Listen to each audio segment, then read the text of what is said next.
만나서 반갑습니다. 우리 불자들은 늘 기도를 합니다.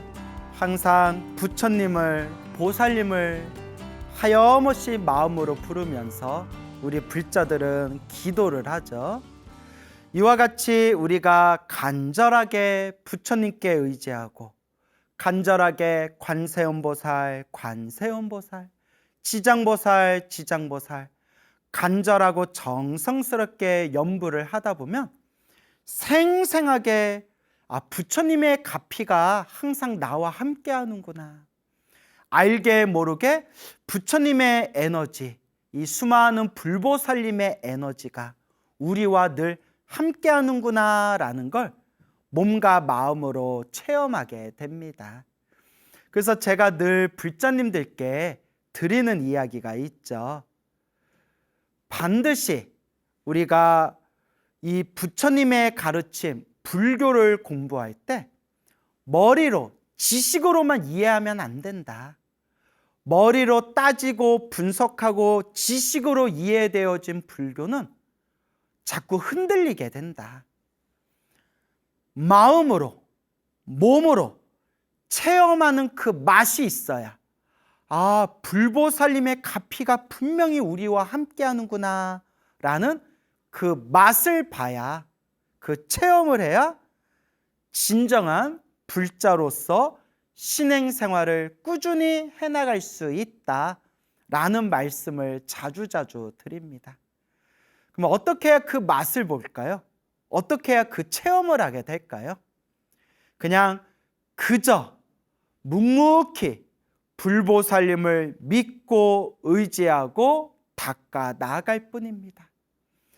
내 업장이 소멸되면 소멸되어지는 만큼, 내 마음이 맑아지면 맑아지는 만큼 불보살님과 점점 가까워지고 불보살님의 에너지를 저 환한 태양 아래 그 햇살처럼 불보살님의 에너지를 듬뿍 받아가게 되고 체험하게 되고 맛을 보게 되는 겁니다. 그러니까 죽으나 사나 간절하게 염불하고 염불할 뿐입니다.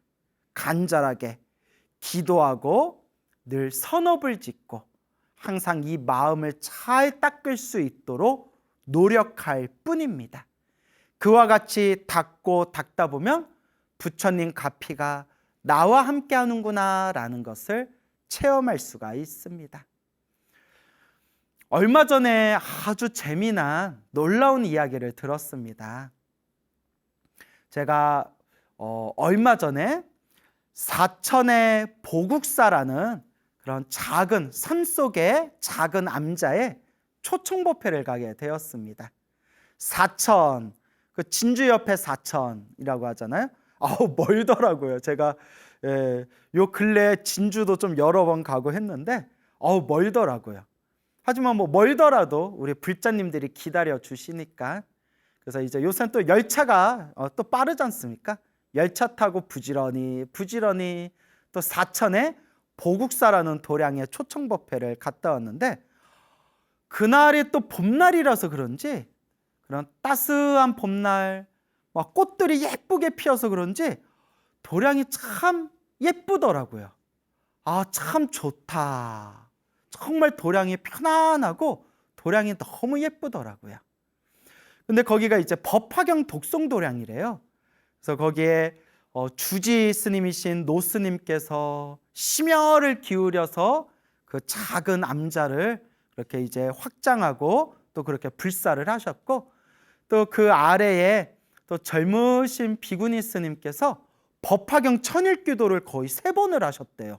와! 그래서 법화경 천일기도를 3번 하면서 또 굉장히 많은 생생한 가피를 체험하셨다 하시더라고요. 그래서 참 대단하시다라는 생각이 들었습니다. 그때 아주 재미난 얘기를 들었어요. 그 보국사에 큰 바위, 어마어마한 집채만한 바위에 관세음보살님의 모습을 조각한 마예불이 있거든요. 마예불. 참 그렇게 아주 그 조각을 잘 해놔가지고 제가 처음에 무슨 문화재인 줄 알았어요. 오래된 문화재인 줄 알았는데 스님께서 이거 몇 년 전에 이렇게 크게 불사한 거다라고 말씀하시더라고요. 그 땅에 쓰러져 있는 큰 돌이 너무 좋아 보여서 거기에 유명하신 작가분을 초빙해서 거기에다 관세음보살님을 모습을 조각하고 그 바위를 이렇게 세워가지고 마애불처럼 딱 이렇게 세워서 만들어 놨더라고요.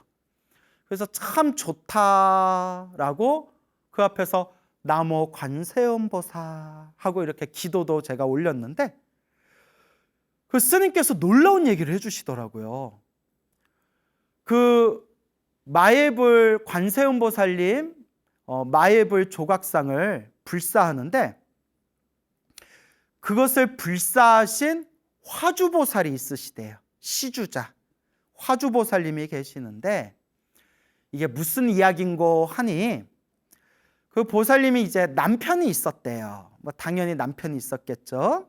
지금 이제 세상을 떠나셨는데 남편분께서 이렇게 좀 몸이 많이 불편하신 분이었대요. 몸이 좀 불편하셨던 분이었는데 좀 안 좋은 사고가 있어가지고 남편분께서 갑작스럽게 세상을 떠나셨대요.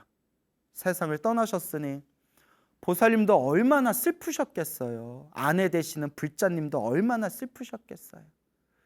그리고 남편 앞으로 이렇게 좀 보험금이 많이 나왔대요.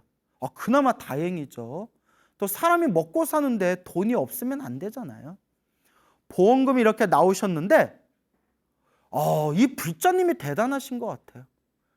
우리 같으면 그럼 막 큰 돈이 생기면 이걸 어디다 쓸까? 뭐 집을 바꿀까? 자동차를 바꿀까? 뭐 땅을 살까? 막 이런 욕심들이 생길 수 있잖아요.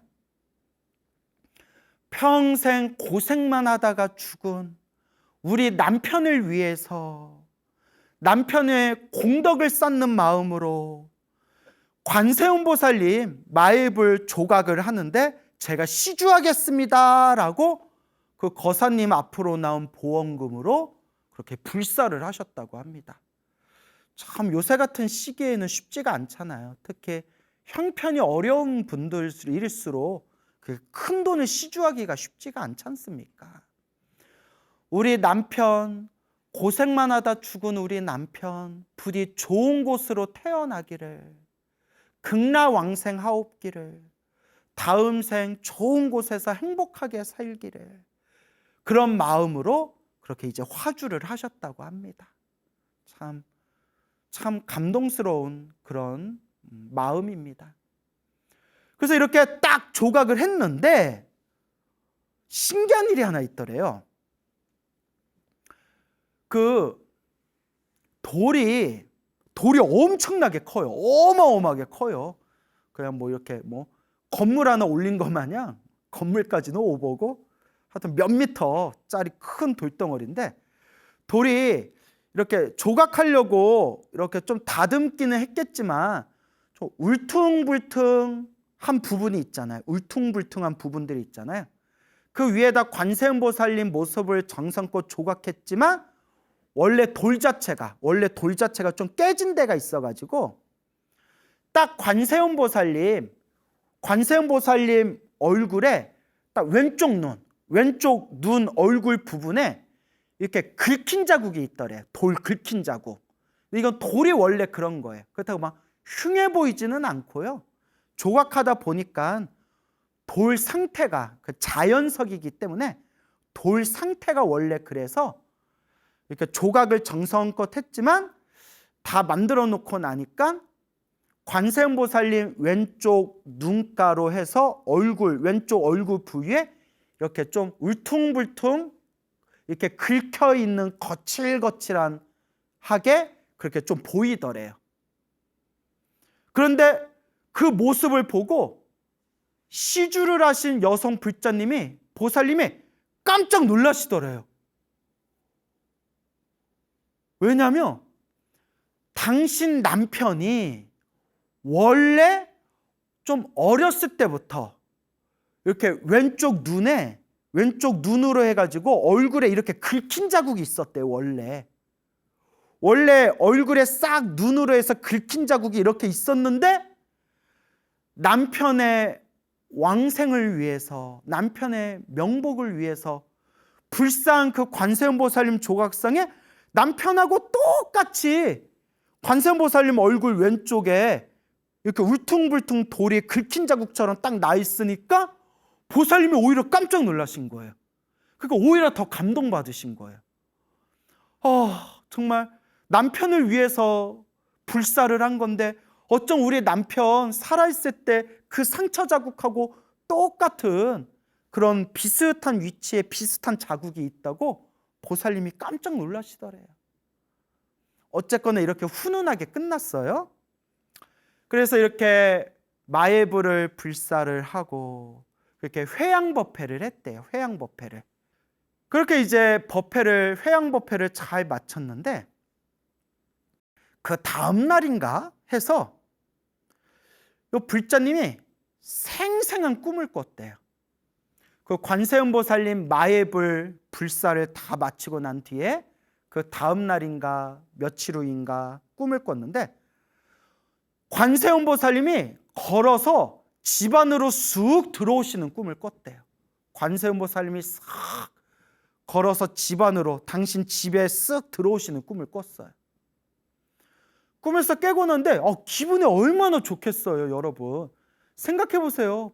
불보살님이 환한 모습으로 우리 집에 들어오는 꿈을 꾼다고 해보세요. 얼마나 좋아요. 그렇게 부처님 감사합니다. 이렇게라도 제가 불사공덕을 지었는데 이렇게라도 그 모습을 보여주셔서 감사합니다 생각을 했는데 어느 날이었대요. 당시 이제 아들하고 이렇게 대화를 나누는데 아들하고 이렇게 대화를 나누면서 아들이 이렇게 얘기하더래요. 엄마, 어머니, 며칠 전에 제 이상한 꿈을 꿨어요. 아니, 무슨 꿈?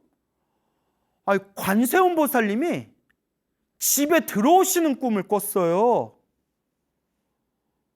보살님이 깜짝 놀란 거예요. 언제? 어떻게? 자세히 얘기해봐 했는데 대화를 하면서 말을 맞춰봤더니 그 보살님이, 불자님이 꾸었던 그날에 똑같은 꿈을 아들도 똑같이 꾼 거예요. 와, 대박. 여러분, 우리가 기도하다 보면 솔직히 불보살님이 꿈에 나올 수가 있거든요. 사실 고맙고 감사하지만 기도 열심히 하다 보면 뭐 꿈에 관세음보살도 보고 지장보살도 보잖아요. 그게 중요한 건 아니거든요. 근데 저도 무엇이 놀라웠냐면 똑같은 날에 모자가, 어머니와 아들이 똑같은 날에 똑같은 꿈을 꿨다는 거예요. 관세음보살님이 집안에 들어오시는 꿈을 꿨대요. 부처님 감사합니다. 부처님 감사합니다. 관세음보살님 감사합니다. 관세음보살님 감사합니다. 그 불자님이 엄청 눈물이 많이 나셨대요. 너무나 감사합니다. 정말 감사합니다. 그래서 저도 듣고 야, 희한하다. 정말 몇백 년 전에 만들어진 옛날 옛적 불교 영험담, 불교 설화에나 나올 법한 이야기구나. 생각해 보세요. 그렇게 한 사람이 그냥 부처님 꿈에 나오는 그런 꿈 꾼 거는 뭐 그럴 수도 있지만 어머니와 아들이 같은 날에 똑같은 꿈을, 관세음보살님이 집안에 들어오는 꿈을 꾸셨다. 그래서 그 불자님께서 그와 같이 원래 불심이 깊으셨지만 더 깊어진 불심으로 지금도 그 사천의 보국사에 아주 열심히 다니면서 신행 생활을 참 잘하고 계신다라는 얘기를 우리 주지스님께 직접 듣게 되었습니다.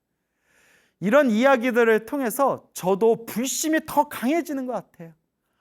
정말 이 가피가 있구나. 정말 인간의 지식으로는 어떻게 다 표현할 수 없는 이런 묘한 그런 불보살님의 에너지라는 게 있구나. 그러니 우리는 그저 부처님 믿고 기도하고 염불하면서 닦아 나아가면 되는구나라는 것을 다시 한번 생생하게 확신하게 됩니다. 얼마 전에 또 울산에서 제가 초청법회를 또 했었는데요.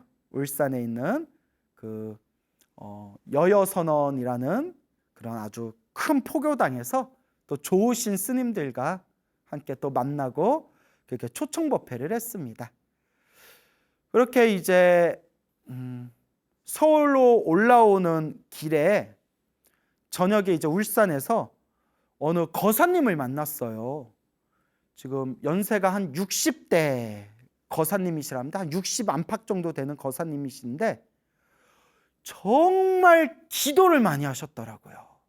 그래서 스님 소나무 찐팬입니다. 스님 광팬입니다 하면서 이렇게 또 인사하셔서 또 이렇게 만나 뵙고 잠깐 이야기를 들었는데 또 기도를 많이 하셔서 그런지 얼굴도 엄청 좋아 보이시더라고요.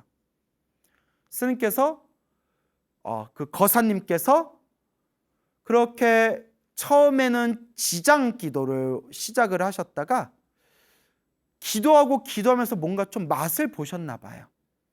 기도에 힘이 딱 붙어가지고 한참 열심히 기도에 몰입했을 때 신묘장구 대다라니 기도를 하는데 신묘장구 대다라니를 한창 그냥 하루 종일 신묘장구 대다라니 독송했을 때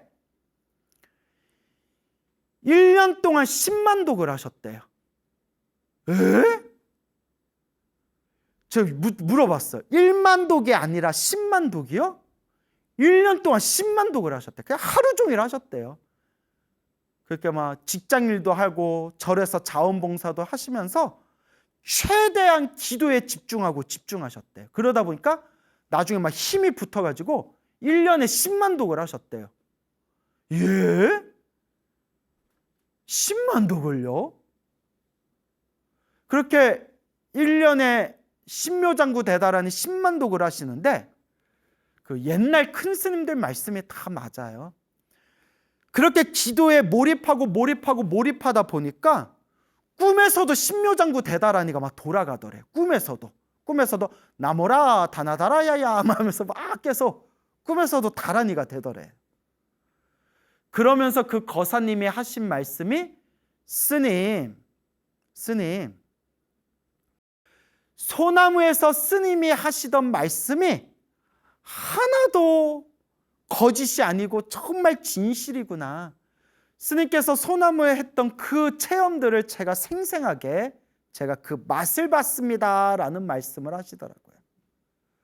그래서 꿈에서 막 온몸에 막 더러운 게 다 빠져나가고 막 더러운 게 막 이렇게 막 빠져나가고 막 맑고 깨끗한 그런 막 꿈들을 꾸고 그러면서 세계가 확 변해는 걸 느끼셨대요. 그러니까 나도 그대로고 세상도 그대로인데 세상을 바라보는 내 마음의 차원이 딱 변한 게 느껴지셨대요. 그때 정말 마음에 큰 어떤 변화가 생기는 생생한 체험을 하셨다라는 말씀을 하시더라고요. 그러면서 그렇게 기도하면서 정말 꿈에서 업장이 막 소멸하는 꿈들도 많이 꾸고 무엇보다 마음이 너무 편안해지더래요. 이거구나. 바로 이 맛이구나. 라는 게 느껴지더래요. 마음이 편안해지시고 그리고 정말 좀 간절히 바라던 소원도 딱 그 소원 성취도 하셨다 하더라고요. 그러면서 지금은 이제 금강경 읽고 그리고 법화경 중에서도 매일 야광보살 본사품을 항상 읽고 그 남는 시간에는 그래도 그분이 지장기도로 첫 기도를 시작했기 때문에 남는 시간에는 이렇게 지장보살 연부를 많이 하신대요.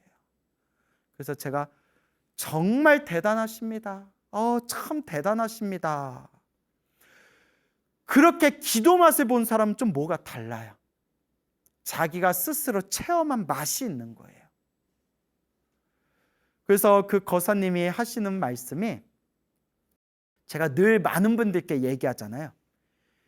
기도만 하면 기도발이 좀 약하다. 기도하되 기도하면서 평소에 복을 좀 많이 지어야 된다. 제가 그 얘기를 늘 하잖아요. 기도만, 그러니까 나 잘 되게 해주세요 기도만 하는 것은 그것도 가피가 있기는 있지만 힘이 좀 약하다. 기도하면서 틈틈이 복을 많이 지어야 된다. 그래야 기도발에 더 힘이 딱 생긴다. 제가 제 스스로 체험한 게 있고 수많은 불자님들이 체험한 것들이 있기 때문에 제가 항상 불자님들께 자신 있게 말씀드리잖아요. 기도만 하지 말아라. 기도하면서 틈틈이 복을 지어야 된다. 근데 이제 그 거사님께서도 당신이 생생하게 체험한 게 있잖아요. 그분은 이렇게 말씀하시더라고요. 스님, 제가 기도해 보니까 기도만 하는 거는 약하고 기도하고 복을 짓고 그리고 봉사를 많이 해야 됩니다. 제가 맞다고 했어요. 맞습니다. 봉사를 많이 해야 됩니다. 근데 여러분, 그게 왜 중요하냐면 제가 늘 불자님들께 내 운명을 바꾸는 법, 팔자를 바꾸는 법, 내 업의 에너지를 좋게 만드는 법, 늘 세 가지를 얘기하잖아요. 첫째가 기도해라. 둘째가 복을 지어라. 셋째가 마음을 잘 닦아야 한다. 근데 봉사활동이 마음 닦는 데 아주 좋은 방편법이에요. 왜냐하면 아무런 이해관계가 없이 그냥 순수하게 부처님 도량에서 순수한 마음으로 봉사한다는 게, 나를 비우고 나를 낮추지 않으면, 내 마음을 비우지 않으면 그게 쉽지가 않아요. 나 잘났다라는 마음으로 봉사활동하면 오래 못 가요. 사실 막 봉사활동하다 보면 막 별의별 일들 다 있잖아요. 그 속에서 나 자신을 비우려고 노력을 해야 정말 제대로 된 봉사를 할 수가 있는 거예요. 그래서 그 거사님은 그 이치를 딱 맛보신 것 같더라고요. 기도해라. 복을 짓고 봉사를 많이 해야 된다. 라고 거사님은 얘기하시더라고요. 그래서 제가 맞습니다. 맞습니다. 라고 저도 아주 격렬하게 동감을 했죠. 그리고 또 봉사하는 것 자체가 복을 짓는 거예요, 여러분. 우리 불자님들이 잘 모르시는데 복 지어라 하니까 자꾸 돈 내는 거, 공양 올리고 돈 내는 걸 복 짓는다라고 생각하는 분들이 많더라고요. 근데 우리가 복 짓는다 할 때는 물질적인 공양을 올리는 것도 복 짓는 거지만 순수하게 내 마음과 내 몸을 이용해서 좋은 쪽으로 봉사활동하는 게 그것도 복을 짓는 겁니다.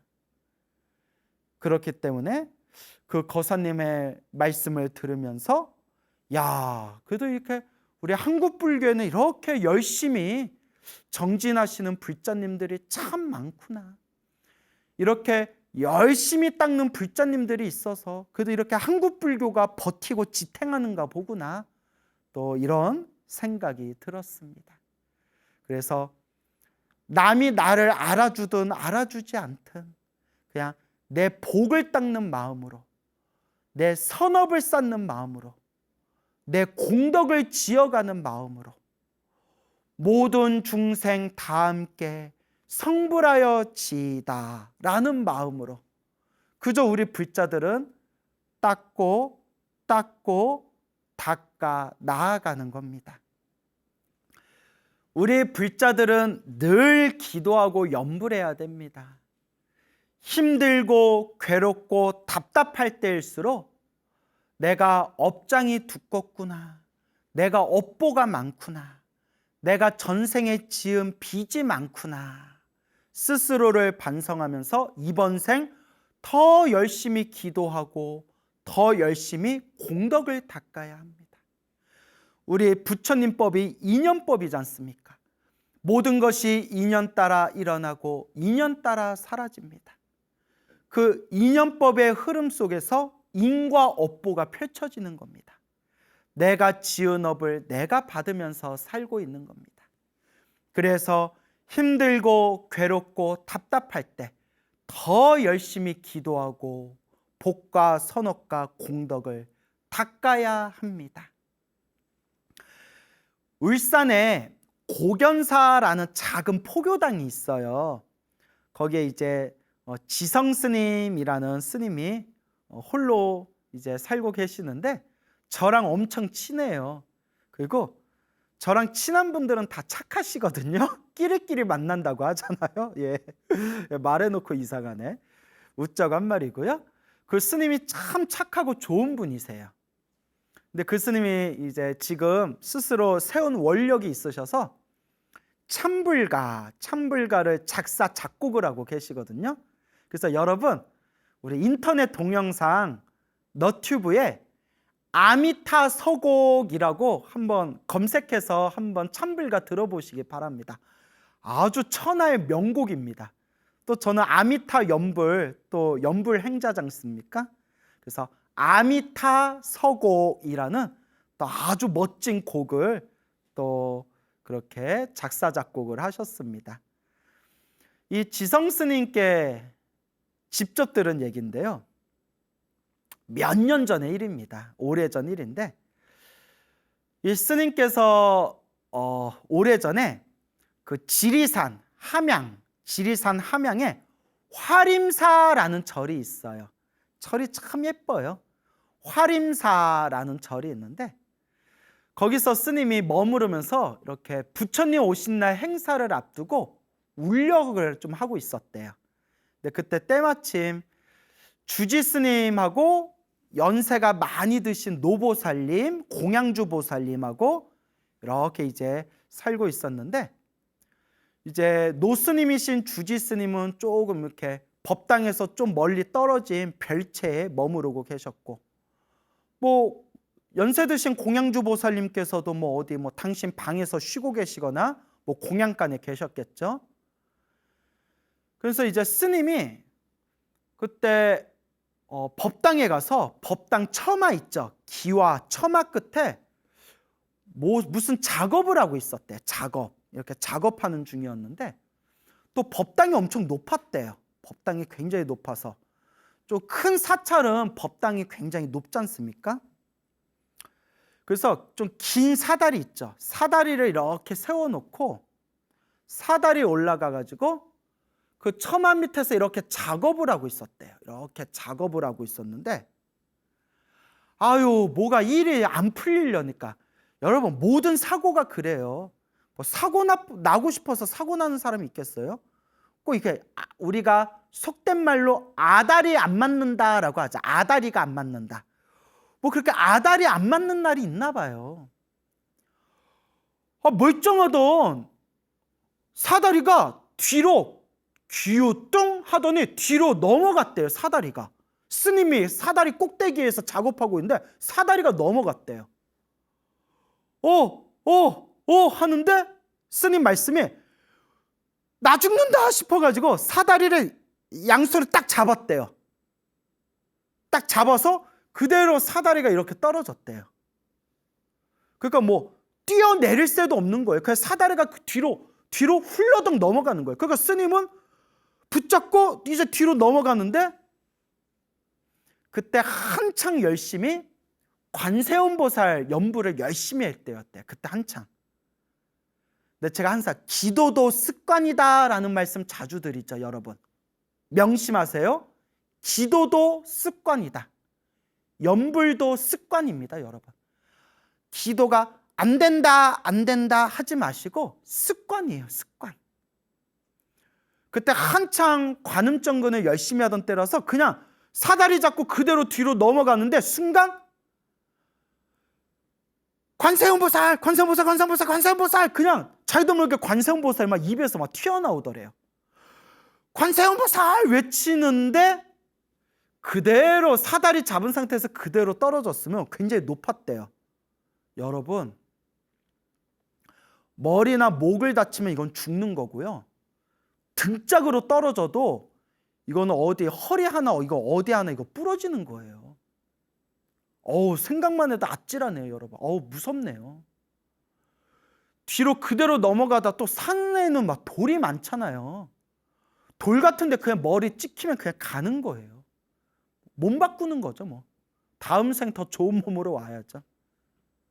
얼마나 무섭습니까? 자기도 모르게 관세음보살이 막 입에서 따다다다다 튀어나오는데 스님 말씀이, 그러니까 여러분 이건 이해가 안 되는 거예요. 저도 들으면서 이해가 안 되는데 그 스님이 거짓말할 뿐이 아니거든요. 사다리가 순간 휙 하고 옆으로 떨어지더래요. 이해가 안 되시죠? 저도 이해가 안 돼요. 사다리가 넘어지는데, 뒤로 넘어지는데 옆으로 휙 하고 사다리가 휙 하고 뒤집혀지더래요. 떨어지는 사다리가 옆으로 휙. 무슨 썩룡 영화도 아니고 무슨 사다리가 어떻게 옆으로 뒤집혀요? 스님이 이렇게 쓰러지고 있는데 옆으로 휙 하고 뒤집혔대요. 그래서 옆으로 꽝 하고 넘어졌대. 그나마 옆으로 꽝 하고 넘어졌는데 정말 아니 뭐 뒤로 넘어진 게 어떻게 옆으로 휙 사다리가 뒤집어질 수가 있냐 물어보면 저도 할 말은 없지만 얼마나 다행이에요. 머리나 목이나 허리짝이 그대로 그냥 땅바닥에 찍혔으면 어쩔 뻔했어요. 다행히 옆으로 떨어졌대요. 옆으로 자기도 모르게 뭐 자기 몸을 보호하려고 그랬겠죠. 옆으로 떨어지면서 손으로 머리를 이렇게 딱 가리면서 그대로 땅바닥으로 추락을 했대요. 사다리하고 함께. 뻑! 했는데 스님이 항상 그 단주, 이렇게 관세음보살을 염주 이렇게 기도하던 요 단주가 여기 눈 옆에 관자놀이 있는데 여기 눈썹이 있는데 딱 찍혔대요. 꽉 하고 찍혀버렸대요. 여기 이제 막 찢어졌대요. 뭐 정신은 없고 그냥 피가 철철 나더래요. 그 피가 철철 나더래요. 피가 막 뿜어져 나오더래요. 나중에 돌아와서 보니까 거기에 막 돌이 많았는데 돌이 많았대요. 돌에 다 시뻘겋게 피로 물들어 있더래요. 피가 얼마나 막 솟구치던지. 근데 이제 나중에 스님 말씀이 손으로 가리지 않고 그냥 머리가 그 위로 떨어졌으면 돌을 맞았을 거래요. 딱 떨어진 부위를 보니까 자기가 항상 기도하던 단주를 끼고 있던 이 손이 희한하게 떨어질 때 자기 머리를 딱 막아주면서 그 돌 위에 떨어져가지고 머리를 보호했다는 거예요. 그리고 그 단주가 딱 여기에 꽂혀가지고 여기서 이제 찢어져서 막 피가 나는데 뭐 정신이 없는 거예요. 뭐 어떻게 해야 되는지. 그때 뭐 휴대폰이 있었는지 없으셨는지 모르겠는데 노스님은 저기 멀리 벨체 계시고 공양주도 저 어디 밑에 공양간 있고 주변에 막 아무도 없는 거예요. 어떻게 해야 될지 모르겠는 거예요. 그저 관세음보살 막 일어나야 되는데 온몸이 그냥 다 충격 때문에 막 얼얼해서 막 피만 막 솟구쳐서 막 피범벅이 되고 있는데 그때 하필이면 그 절에 다니는 거사님이 계셨는데 그냥 며칠에 한 번 정도 오시는 거사님이었는데 그날따라 그분이 새 차를 사가지고 차를 사서 차 고사 지낸다고. 우리가 흔히 막 이렇게 차를 새로 사면 차 사고 나지 말고 오래 가려고 스님들이 이렇게 요령 흔들면서 차 고사 지내주는 문화가 있었거든요. 요새는 잘 안 하죠. 차 고사 지내는 거.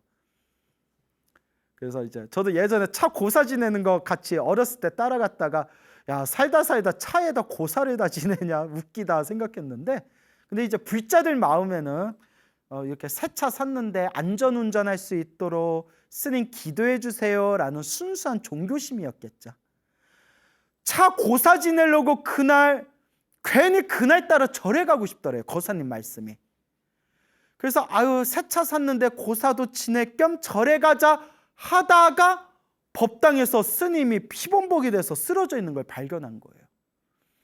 그래서 스님 하면서 스님 들쳐업고 새 차에다가 이제 스님 모셨는데, 새 차인데 이제 차에 막 피범벅대고, 이제 차를 타고 이제 저기 병원에 가가지고 이제 응급치료를 받았는데, 의사 선생님 말씀이, 아이고 스님, 조금만 옆으로 이렇게 찢어졌으면 아주 이거 심각한 위험한 상태였을 텐데 다행히 잘 피해갔습니다. 찢어지긴 찢었는데 잘 피해갔습니다.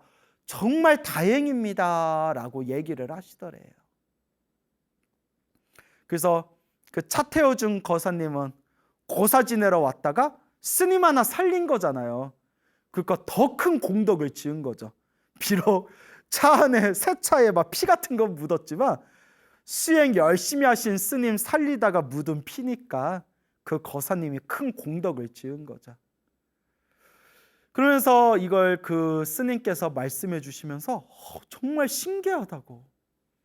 그때 사다리를 짚고 뒤로 발라당 넘어지는데 사다리가 옆으로 휙 뒤집히면서 옆으로 떨어졌는데, 그것도 그냥 떨어졌으면 돌에 머리라도 맞았으면 정말 위급했을 텐데, 딱 단주 끼고 있는 손이 떨어지는 순간에 손이 딱 자기도 모르게, 물론 자기가 살려고 본능적으로 몸을 보호한 것도 있겠지만 머리를 딱 가리면서 다행히 목숨이 위급할 정도로 크게 다치지는 않았다 라고 하면서, 그렇게 그 상처가 아직도 이렇게 남아 계시더라고요.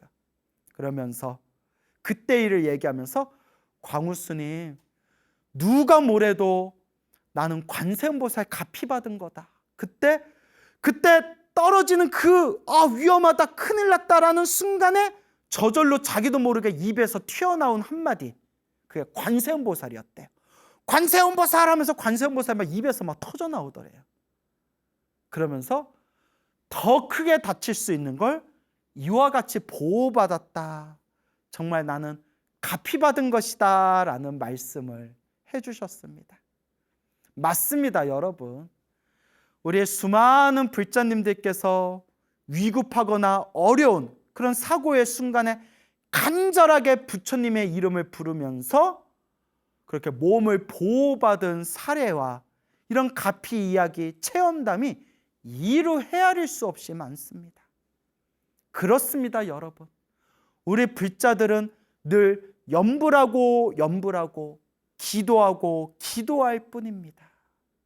늘 마음에 부처님, 관세음보살님, 지장보살님, 늘 생활 속에서 늘 간절하게 불보살님을 부를 뿐입니다.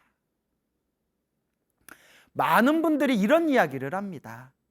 스님, 기도를 열심히 했는데도 왜 이렇게 힘들까요? 기도를 열심히 했는데도 왜 이렇게 괴로울까요? 기도를 많이 했는데도 왜 이렇게 답답할까요?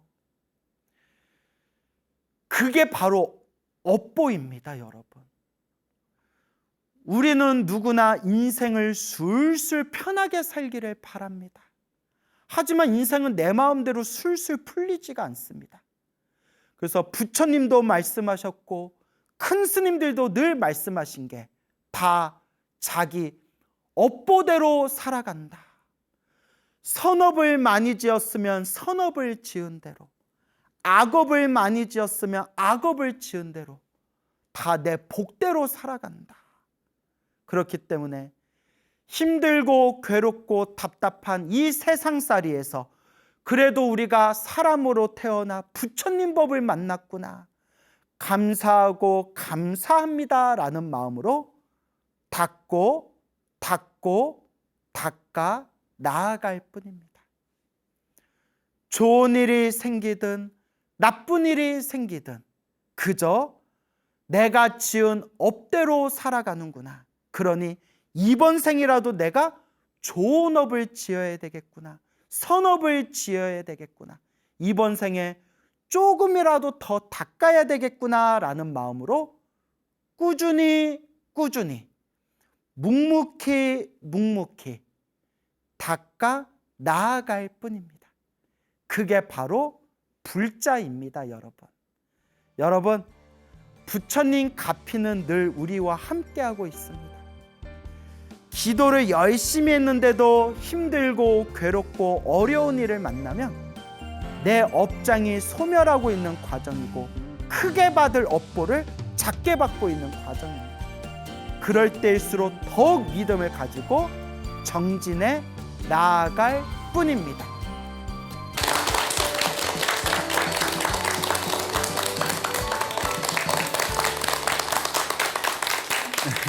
예, 만나서 반갑습니다. 반갑습니다. 예, 광우 스님이라고 합니다. 멀리서 우리 소나무 애청자께서 또 재미난 또 아주 소중한 편지를 보내오셨습니다.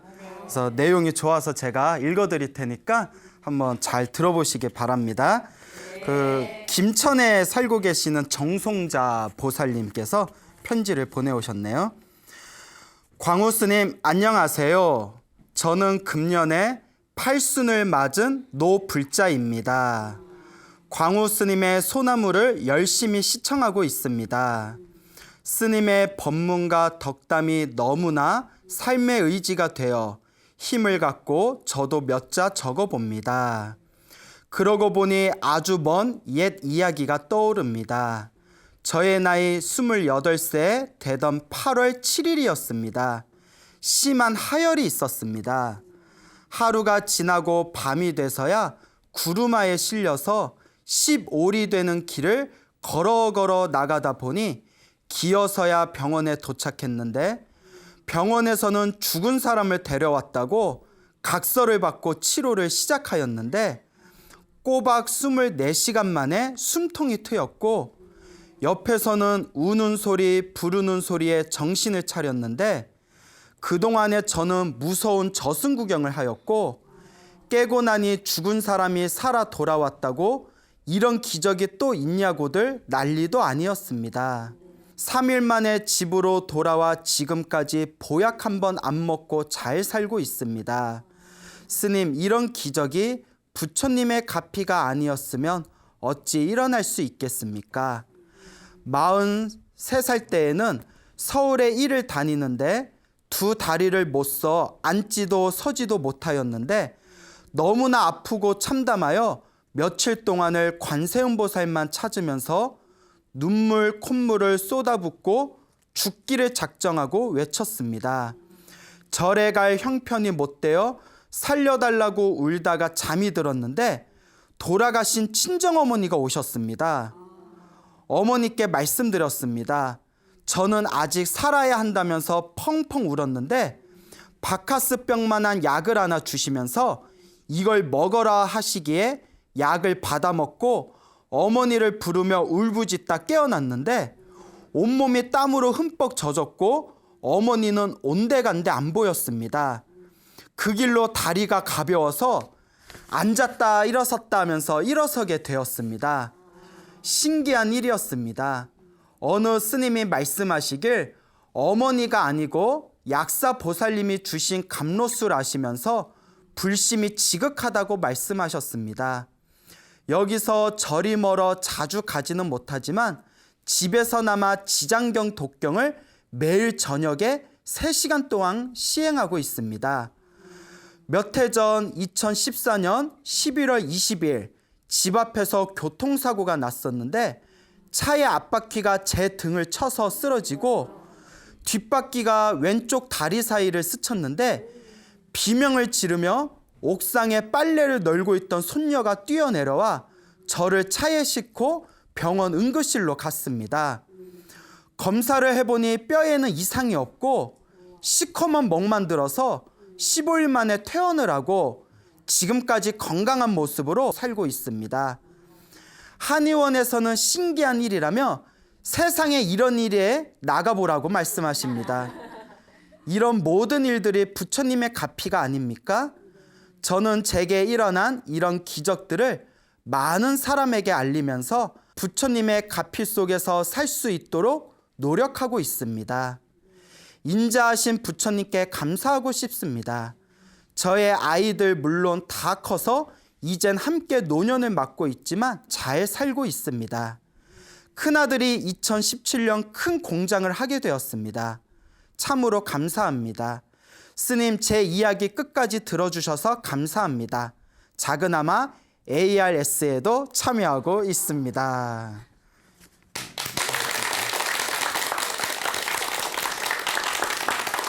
네, 이렇게 김천에 살고 계시는 정송자 보살님께서 보내주신 그 소중한 편지의 내용을 읽어드렸습니다. 네. 너무 감동적이죠? 네. 그래서 제가 소나무에서 한결같이 이야기했지 않습니까? 기도를 하면 반드시 가피가 있다. 네. 그래서 이렇게 놀라운 가피를 경험하신 그런 우리 보살님의 아주 그런 아름다운 그런 편지글이었습니다.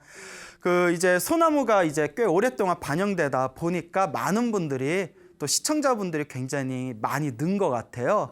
그래서 이제 주변에서 많이 연락이 오는데 또 대구에 사시는 어느 불자님께서 전화가 왔습니다. 그 소나무의 애청자인데 소나무를 계속 보다가 당신도 젊었을 때부터 기도를 해서 그런 어떤 기적 같은 가피를 몇 번 경험을 하셨답니다. 그래서 너무나 불자분들에게 소개하고 싶어서 저한테 이제 연락을 주셨는데 제가 또 너무나 내용이 좋고 우리 불자분들께서 기도하는데 큰 도움과 믿음을 일으키는데 아주 그런 좋은 내용일 것 같아서 제가 오늘 특별히 좀 이야기를 구성해서 그 대구에 사시는 불자님의 그 기도 이야기를 오늘 좀 들려드릴까 합니다. 그 며칠 전에 전화가 왔는데 대구에 살고 계시는 분이고요. 본명이 불도화 보살님이시랍니다. 불도화라는 보살님이셨는데 이분께서 이제 젊었을 때부터 절에 열심히 다니셨대요. 그러면서 여러 가지 이제 부처님께 너무나 감사할 일, 부처님 덕분에 너무나 소중한 가피와 영험을 얻었는데 그중에 대표적인 거 그 3가지를 들려주셨습니다. 그래서 오늘 여러분들께 이제 소개를 드릴 텐데 첫 번째 이야기가 이 불도화 보살님께서 15년 전에 겪으셨던 일이라고 합니다. 지금 이 보살님의 연세가 67세 정도 되세요. 예, 지금 현재 67세 되신다고 하는데 15년 전에 이제 당신이 이제 꾸준히 이제 절에 다니고 있었는데 이제 본인께서 집에 이렇게 형제 자매, 남매가 많은 집안이었대요. 근데 희한하게 형제 자매가 다 종교가 달랐대요. 종교가 달랐는데 당신이 이제 절에 다니셨답니다. 그런데 이 남동생이 있었는데 남동생이 목사님이 되셨대요. 예. 목사님이 되셔서 어디 지방에 개척교회를 하나 이제 개원식을 하게 되었답니다. 근데 이제 종교는 달라도 남동생이 이제 목사님이 되셔서 교회 개원식을 하는데 가봐야 돼요, 안 가봐야 돼요? 가요? 예, 종교가 달라도 가요? 예, 그렇죠. 예, 종교가 달라도 형제간에 끈끈한 우애가 있지 않습니까? 가려고 마음을 먹었대요. 그 남동생이 이제 큰 마음 품고 교회를 이제 개원하게 됐으니까 부모님, 그 형제 자매, 그리고 그 고향에 계신 어르신들이 이렇게 다들 초청을 했답니다. 근데 내일이면 저기 남동생 그 교회 개원식을 가야 되는데 같이 가야 할 남편이 엄청나게 독한 독감에 걸려버렸대요. 그 온몸에 그냥 뜨거울 정도로 그냥 열이 펄펄 나가지고 자리에 쓰러져 버리셨답니다. 그 옆에서 이제 물수건 갈아주면서 계속 간병을 하는데 도저히 나을 기미가 없더래요.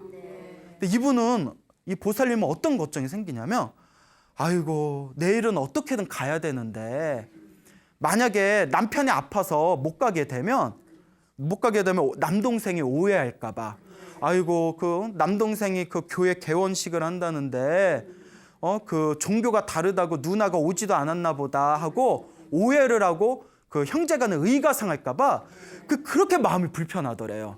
그 보살님이 참 착하죠.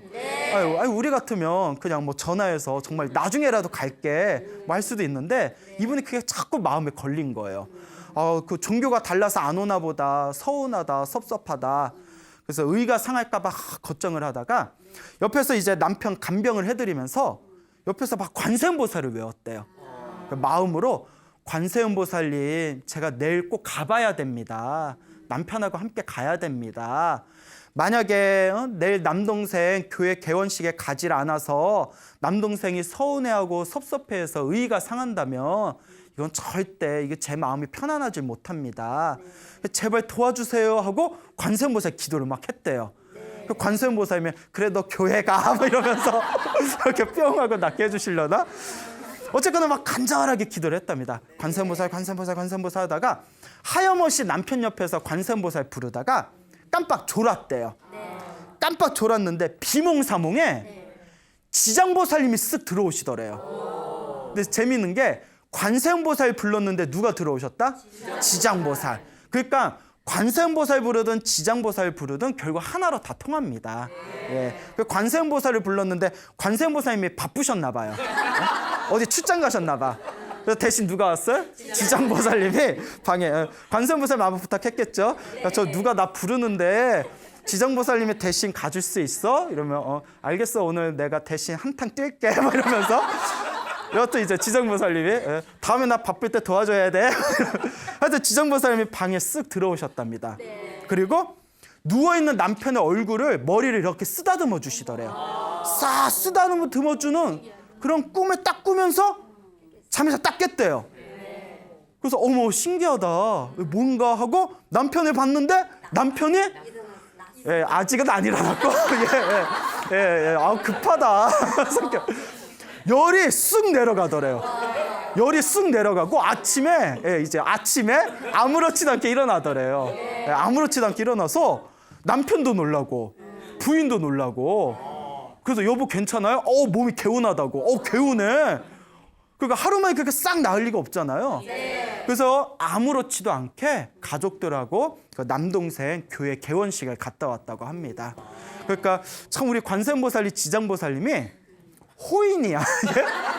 그 남동생 교회 개원식 가야 된다고. 아니 막말로 절에 가는 것도 아니고 교회 간다는데 교회 가게 좀 낫게 해주세요 하는데, 그러니까 관세음보살님이 지장보살님이 교회 가야 된다는데 빨리 보내줘야지 하면서, 그래서 이렇게 우리 불보살님의 자비심은 헤아릴 수가 없구나, 한량이 없구나 라는 것을 이제 또 우리가 생각해 볼 필요가 있습니다. 그래서 그 보살님도 지금 생각해도 되게 신기하게 생각을 한답니다.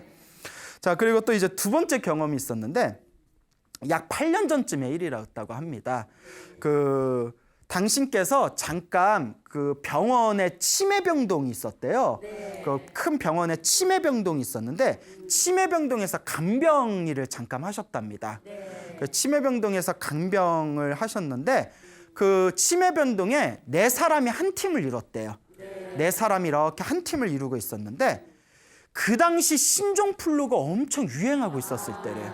신종플루가 기억나세요? 네, 신종플루가 엄청 유행해서 굉장히 주의하고 조심할 때였는데 그때 병원에 환자분 한 분이 신종플루에 걸리셨대요. 그런데 그 간병일 하시는 분들이 4사람이 한 팀씩이다 보니까 이제 같이 밥도 먹고 차도 마시고 계속 붙어 다니잖아요. 그 4사람 중에 한 분이 갑자기 몸에 엄청나게 열이 올랐대요. 그 병원에서 급하게 이렇게 검사를 해보더니 이제 그 집으로 빨리 퇴근해라. 집으로 돌아가고 집에서 치료받고 몸이 완전히 나을 때까지 오지 말아라. 그렇잖아요. 노인분들한테 옮기면 큰일 나잖아요. 그래서 보내버렸대요. 간병 4사람 중에 한 분을 보냈는데 연달아서 2명이 또 몸에서 열이 나더래요. 그래서 또 병원에서 다급하니까 또 이렇게 검사해보고 빨리 퇴근해라. 그리고 병원에 와라, 오지 말아라. 오지 말아라. 다 일주일이건 열흘이건 다 완전히 완쾌될 때까지 오지 말고 치료 잘 받아라. 그것도 이제 2명을 또 보내버렸대요. 그 4사람 중에 몇 명이 빠져요? 3명이 빠져버렸잖아요. 그 혼자 남으셨대요. 혼자 남았는데 이제 다른 곳에서 이제 다른 분들이 지원을 오셨는데 딱 걱정되는 게 거기에 치매병동이잖아요. 그러니까 한 분 한 분 다 주의사항이 있는 거예요. 그러니까 그분들하고 오랫동안 생활했던 분들이 그 치매 노인분들 하나하나 주의사항을 다 알고 있을 거 아니에요. 그런데 그 4명 중에서 3명이 나가고 딱 드는 걱정이 자기마저 없으면 이분들을 누가 돌보냐. 그냥 노인분들, 정신이 온전하신 노인분들이면 뭐 해달라, 뭐 해주면 된다, 나한테 뭐 갖다 주면 된다 하면 그거 다 알지만 치매 환자분들은 정신이 좀 온전하진 않잖아요. 너무 걱정이 되더래요. 이거 나까지 몸에 열이 나고 신종플루 걸려버리면 나까지 이거 퇴근해버리면 이거 치매 노인분도 이거 누가 돌보나, 이거 어떡하나, 나마저 없으면 엄청 힘들고 불편하실 텐데. 그리고 마음으로 계속 관세음보살을 불렀대요. 관세음보살님, 제가 아프면 우리 노인분들 힘듭니다. 불편해집니다. 괴롭습니다. 그래서 제발 저 좀 몸 안 아프게 해주셔야 됩니다 하고 마음속으로 관세음보살을 하염없이 불렀대요. 그러니까 마음이 좀 착하시죠? 그러니까 저 안 아프게 해주세요가 아니라 내가 아프면 저분들이 힘듭니다. 그러니까 제가 몸이 안 아프게 해주세요. 이렇게 똑같은 마음인데도 좀 다른 어떤 자비심이 느껴지죠? 그래서 하염없이 그냥 관세음보살을 속으로 부르다가 그날 집에 오셨대요. 집에 딱 오셔서 이제 깨끗이 씻고 집에 딱 이렇게 방에 누워가지고 관세음보살을 부르면서 마음으로 이렇게 생각하셨대요. 관세음보살님, 제가 몸이 아프고 병원에 가서 제가 간병일을 하지 못하면 우리 남아 계시는 우리 할머니, 할아버지, 노인분들이 힘들고 괴로워집니다. 불편해집니다. 그러니까 제발 저 안 아프게 해주세요 하고 간절히 발언하면서 관세음보살 부르면서 잠에 드셨답니다. 그렇게 이제 잠에 드셨는데 역시나 무엇을 꿨을까요? 꿈을 꿨대요. 자, 그 꿈을 꿨는데 어떤 꿈을 꿨냐면 자기 이제 꿈속에서 이렇게 자기 모습이 보이면서 어떤 사람이 쓱 오더랍니다. 어떤 사람이 쓱 오더니 주사기를 가져오더래요. 주사기를 가져와서 자신의 왼쪽 복숭아뼈 있죠? 아직도 생생하게 기억한대요. 왼쪽 복숭아뼈에서 10cm 위에 주사기를 싹 찔러버리더래요. 주사기를 싹 찌르고 주사기를 뺐는데 주사를 맞은 그 자리에서 하얀 생크림 같은 게 뽀글뽀글뽀글하고 올라오더래요. 아주 생생하게 하얀 생크림이 뽀글뽀글뽀글하고 올라오고 그 다음에 또 왼쪽 팔뚝에다가 또 주사를 놓더래요. 예, 확인 사살이죠. 예? 왼쪽 복숭아뼈에다가 놓아주고 그 다음에 또 왼쪽 팔뚝에다가 주사기를 또 딱 놓아줬는데 맞은 자리에 하얀 생크림 같은 게 뽀글뽀글뽀글하고 올라오더래요. 그 꿈을 딱 꾸고 나서 잠에서 딱 깼는데 온몸이 목욕을 한 것처럼 상쾌하더래요. 그래서 몸이 너무나 시원하고 상쾌해서 딱 느낌이 아이고 도와주셨구나. 우리 불보살님이 나 예방주사 놔주셨구나. 딱 확신이 들더랍니다.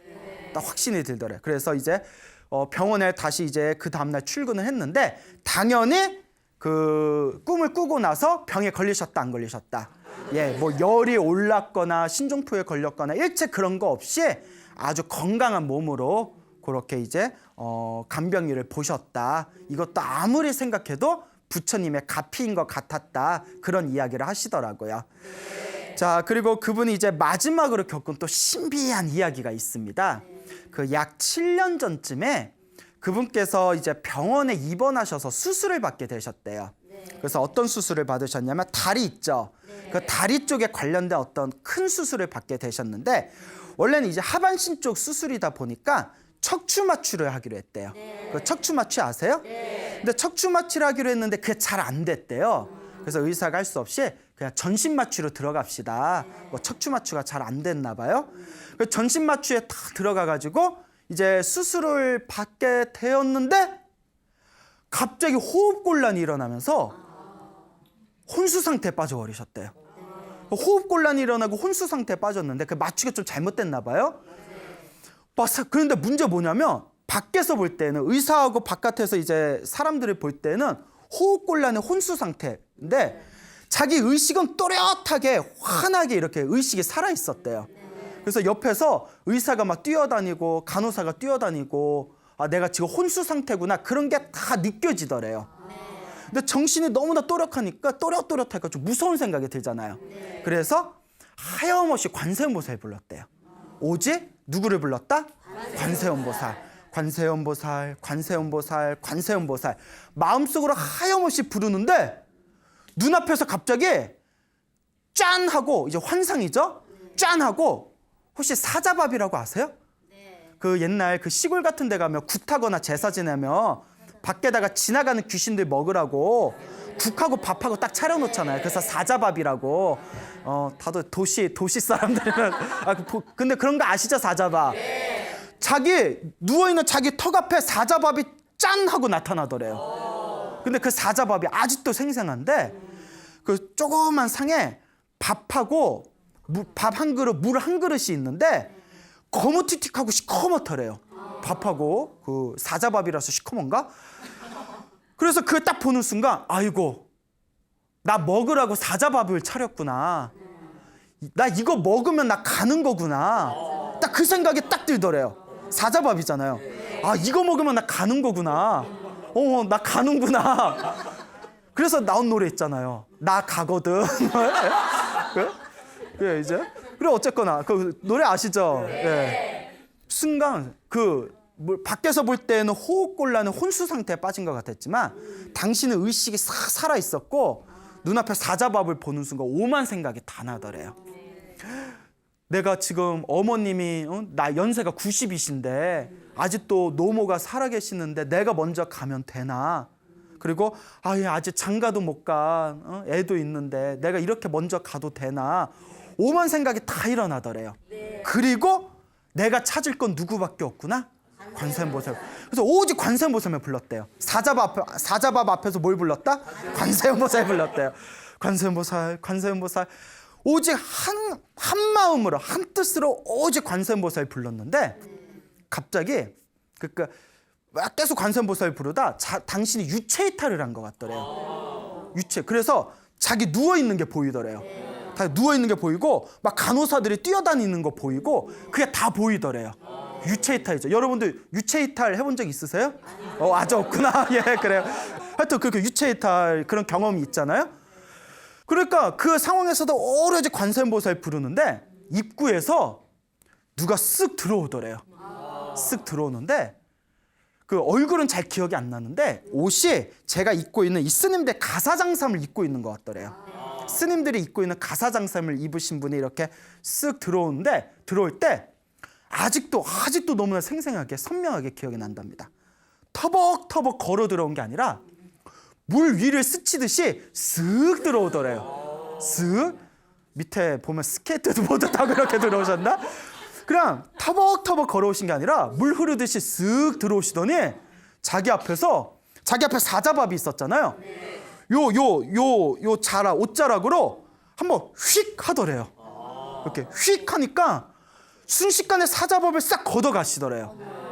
싹 걷어가시더니 그걸 싹 걷어가시면서 사자밥이 딱 사라지면서 딱 1초 만에 자기도 모르게 눈이 번쩍 떠지면서 숨이 탁 터지더래요. 숨이 탁 터지면서 자기도 모르게 속으로 아이고 스님 감사합니다. 마음속으로. 그러면서 눈을 딱 뜨니까 사자밥이 딱 사라지자마자 1초 만에 숨이 퍽 하고 터지면서 속으로 아이고 스님 감사합니다 하면서 눈을 보니까 아들이 옆에서 막 걱정하면서 앉아있더래요. 그 아들을 보면서 첫 마디가 기도해라. 첫 마디가 뭐였다고요? 기도해라. 우리 같으면 배고파 라든가 뭐 물 좀 줘. 야 무슨 일 있냐? 그게 아니라 뭐라고 했다고요? 예, 첫 마디가 기도해라. 부처님 덕분에 보살님 덕분에 내 숨통이 뚫렸구나. 그게 첫 마디였대요. 아들이 놀래가지고 밖에 나가서 막 의사 선생님 불러오고 그래서 이제 그렇게 혼수 상태에서 벗어나고 호흡이 이제 숨이 편안해지고 그렇게 며칠 동안 병원에 있다가 무사하게 퇴원을 하셨다고 합니다. 그러면서 드는 생각이 그때 사자밥이 안 없어졌고 시간이 흘렀으면 자기 어떻게 됐다? 예, 이제 저승길 가는 거였는데 그때 간절하게 관세음보살 불렀을 때 이렇게 가사장삼을 입으신 스님이 물 위를 싹 스치듯이 들어오시더니 순식간에 사자밥을 걷어가시고 자기가 숨이 쏙 트이면서 눈이 번쩍 떠졌답니다. 근데 아직도 신기한 게 그때 의사들은 호흡곤란에 혼수 상태라고 진단했는데 의식은 환한 전등처럼 깨어 있었대요. 환하게 전등처럼 깨어 있었다. 그런 이야기를 하시더라고요. 그래서 이분께서 전화 통화를 하면서 지금까지도 너무나 부처님과 보살님께 감사한 마음으로 살고 있다고 그래서 지금도 기도를 열심히 하고 계신답니다. 그러니까 여러분 우리가 힘들고 괴로울 때 답답할 때 주저하지 말고 누구를 불러라? 예, 관세음보살 부르든 지장보살을 부르든 무슨 기도를 하든 여러분들의 간절하게 불법을 믿고 의지한다면 불보살님의 가피가 여러분들과 함께 하실 겁니다. 알겠죠? 그러니까 기도하세요, 여러분. 자, 이렇게 대구에 계시는 그 불도화 보살님의 어떤 체험담이 되겠습니다.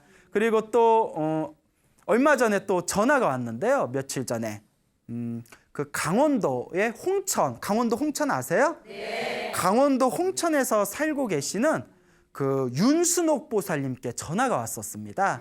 요 보살님께서 또 소나무의 엄청난 애청자시래요. 네. 이분께서도 지금 이제 연세가 한 80 한 중반 정도 되셨다는데 평생을 이게 기도하면서 살아오셨답니다. 평생을 이제 기도하면서 살아오셨던 분인데 이분께서 이제 하시는 말씀이 정말 스님이 제가 들어도 너무나 감동적인 아주 좋은 이야기를 들려주셨어요. 이분께서 36살에 남편을 잃으셨답니다. 사실 지금 36살이면 엄청 젊은 거잖아요, 여자가. 뭐 옛날에는 옛날 그 드라마 불과 20년 전 드라마나 하더라도 그 여자 주인공이 30이 넘어가면 여자가 30 넘어갔으니 어느 남자가 데려가겠냐 막 이런 대사가 나오고 했거든요. 지금은 36도 지금 젊다 그러잖아요. 요새 그래요. 어느 그 우리 신도부님 따님이 있는데 따님이 그 신도분이 제 딸이 결혼을 안 해서 걱정이에요. 이래서 몇 살인데요? 33살이야. 아직 젊은데 뭐가 걱정이에요. 요새 그런 시대이겠잖아요. 근데 그렇게 젊은 나이에 그 당시에는 이제 뭐 36살이 젊다고 생각은 안 되겠지만 36살에 이제 남편을 잃으셨대요.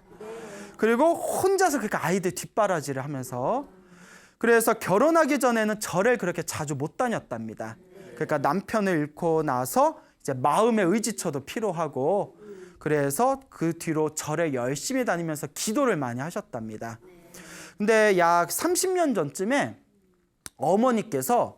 친정어머니께서 92살에 세상을 떠나셨대요. 아주 장수하신 거죠. 92살에 이제 세상을 떠나셨는데 그 어머니께서 세상을 떠나시고 나서 그 어머니 생각만 하면 그렇게 슬프고 울적하더래요. 그래서 어머니를 위해서 기도를 엄청 많이 해드렸답니다.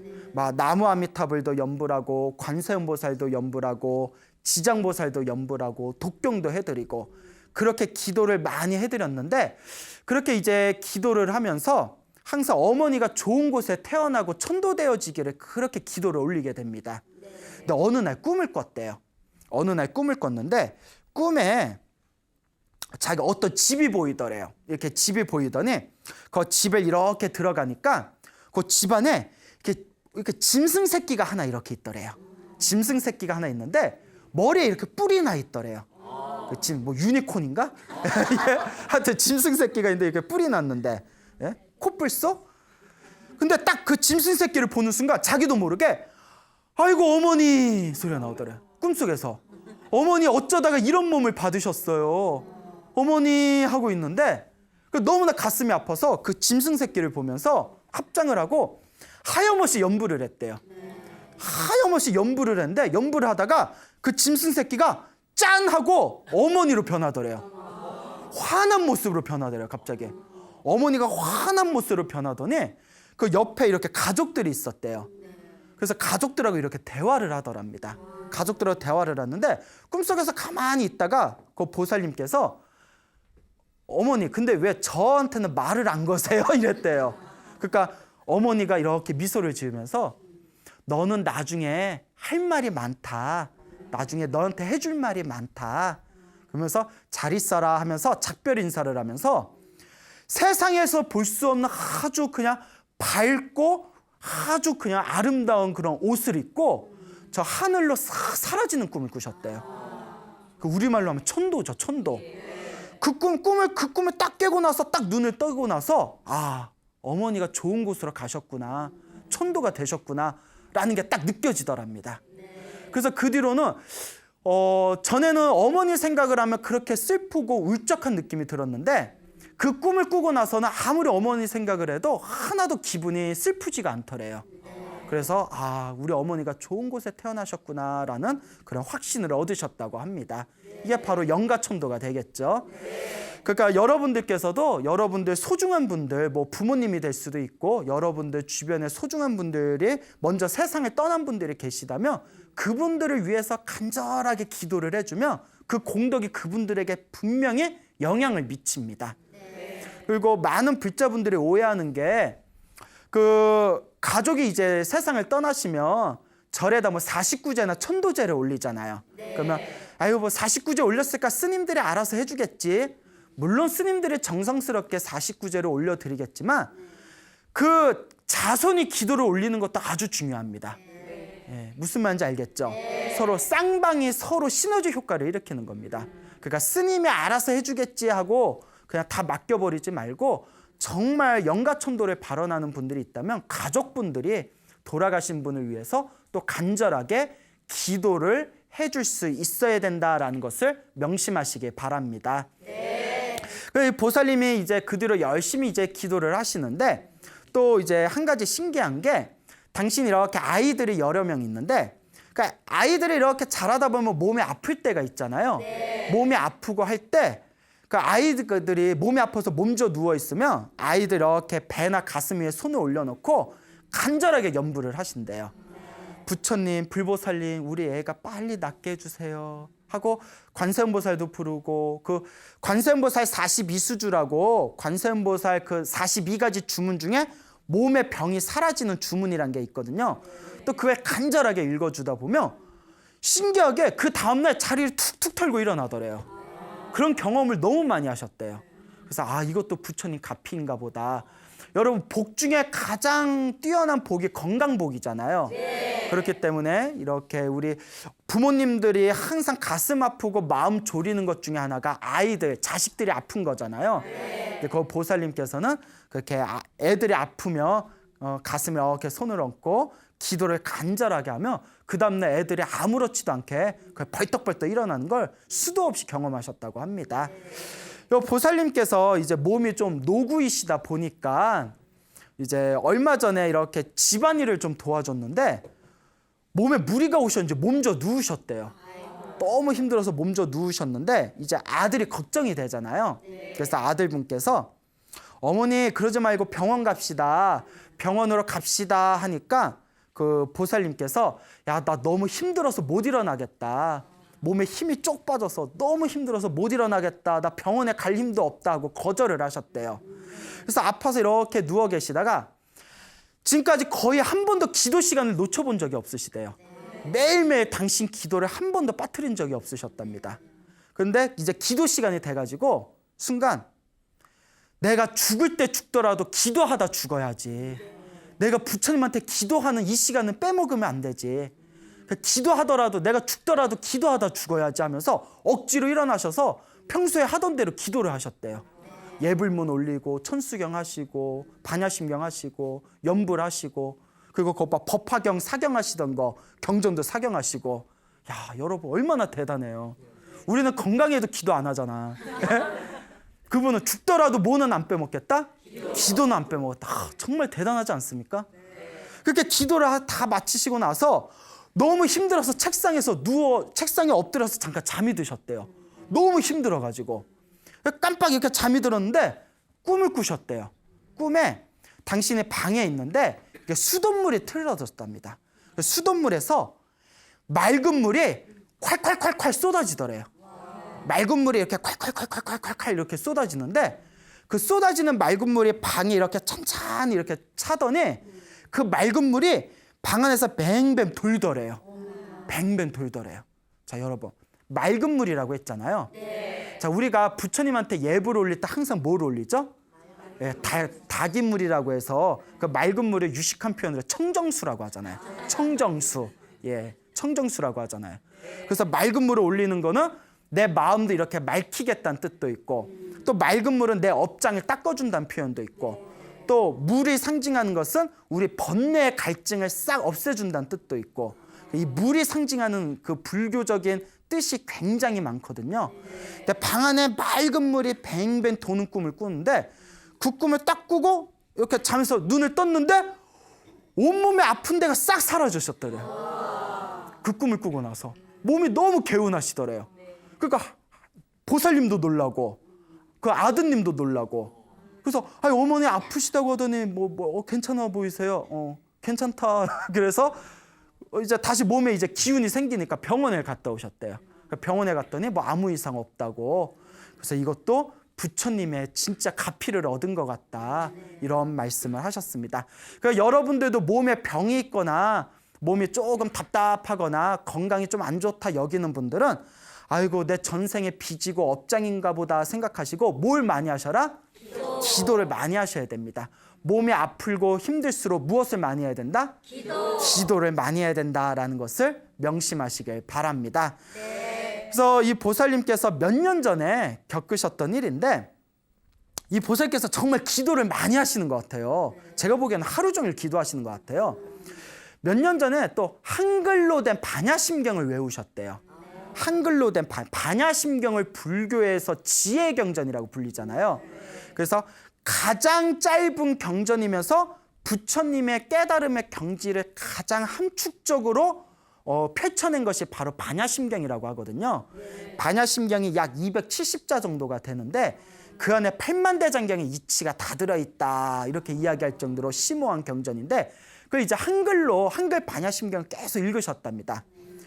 근데 그분께서 이제 평생 동안 기도한 힘이 있었겠죠.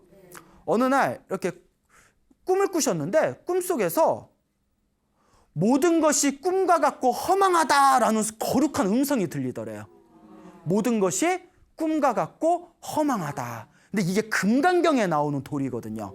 금강경 사구계에 보면 모든 것은 꿈과 같고 그래서 허망하고, 그리고 그런 번갯불과 같고 그런 내용들 막 펼쳐지거든요. 그래서 그 무엇에도 집착하지 말아라. 근데 꿈속에서 거룩한 음성이 들리면서 모든 것은 꿈과 같고 허망하다라는 소리가 다 들리더래요. 그래서 눈앞에 하얀 산이 싹 보이더랍니다. 하얀 산이 싹 보이면서 그 산 안에서 중생들이 살고 있는 사바세계 모습이 막 펼쳐지더래요. 그 중생들이 살고 있는 사바세계 모습이 다 이렇게 그 꿈속에서 보이면서 그 거룩한 음성이 들리면서 저 중생들이 살고 있는 저 사바세계의 모습은 꿈과 같고 허망하다, 그런 가르침이 싹 꿈속에서 펼쳐지더랍니다. 너무너무 막 기쁨과 환희심이 막 가슴에서 막 복받쳐 오르면서 이제야 부처님이 나에게 직접 법문을 해주시는구나, 이게 지금 부처님께서 나에게 직접 법문을 해주시고 계시는구나 하는 막 가슴에서 엄청난 기쁨이 막 터져 나오더랍니다. 그렇게 막 기쁨 속에서 그렇게 꿈을 꾸고 나서 꿈에서 깼는데, 그 꿈을 꾸고 나서 전에는 아무리 스님들 법문을 들어도 무슨 뜻인 줄 몰랐대요. 예? 지금 여러분들 마음이에요. 예? 스님들 법문을 들어도 저게 무슨 뜻인가 하고 이해가 안 됐는데, 그 꿈을 딱 꾸고 나서는 스님들 법문을 들으면 귀에 쏙쏙 들어오더래요. 그러니까 이제 업장이 어느 정도 소멸하고 지혜가 좀 트이신 거죠. 그래서 요 보살님께서 제가 그런 꿈을 꾸고 나서 스님들 법문을 들으면 귀에 쏠쏠 들어옵니다라는 말씀을 하셨습니다. 그 보살님 그 아드님 되시는 분이 도시 생활을 하셔다가 귀촌을 하셨대요. 귀농을 하셨는데 농사 짓는 것만으로 힘들어서 어머님께 저 소를 좀 키우자라고 말씀을 드렸더니 요 보살님이 불자니까 마음에 걸리는 게 있어서, 야 그래도 소 키워서 나중에 팔고 고기 만들고 할 텐데 그것 좀 마음에 걸린다 하고 거절을 하셨대요. 근데 아드님이 참 착해요. 그냥 어머니 나 소 키울게요 했는데 누가 뭐라겠어요? 근데 그 손주들 등록금 때문에 이제 아드님이 다시 애들 등록금 때문에 걱정이 돼서 소를 좀 키웠으면 합니다 하니까 결국은 허락을 하셨대요. 그러면 할 수 없지, 애들 등록금이 비싸다니까. 그래서 소를 잘 키워가지고 애들 등록금을 잘 이렇게 마련을 했는데, 이 보살님이 항상 소한테 미안한 마음이 드시더래요. 그래서 항상 키우는 소들을 위해서 기도를 해준대요. 그리고 마지막에 소들 팔기 전에 소를 붙들고 그렇게 염불을 해주신대요. 소야 다음 생에는 좋은 곳에 태어나라, 다음 생에는 극락왕생해라 하면서 소를 위해서 그렇게 염불을 해주신다고. 그래서 저한테 쌤 이렇게 기도하면 되겠습니까? 하셔서 제가 너무 감동을 받아가지고 너무나 훌륭하십니다. 제 보살님한테 제가 더 이상 무슨 얘기를 할 수 있겠습니까? 너무나 훌륭하십니다. 지금처럼만 하십시오. 보살님 이번 생에 기도해서 업장 소멸하고 보살님께서 이번 생에 지으신 복으로 다음 생에는 더 좋은 몸을 얻게 되실 겁니다. 너무나 훌륭하십니다 라고 말씀을 드렸습니다. 이런 보살님들이 있어서 우리 한국 불교가 버티는 것 같습니다. 그러니까 우리 불자님들께서도 이런 좋은 얘기 듣고 한 귀로 흘리지만 말고 기도를 많이 하시기 바랍니다. 기도해서 업장을 소멸하고 기도하고 업장을 소멸하면서 복을 짓는 것, 이게 바로 불법의 가장 중요한 첫걸음이라는 것을 명심하시기 바랍니다. 여러분 행복해지고 싶습니까? 행복한 삶을 창조하고 싶습니까? 복을 지으십시오. 선업을 지으십시오. 공덕을 쌓으십시오. 복과 선업과 공덕의 힘이 여러분들을 진정한 행복의 길로 이끌어 줄 것입니다.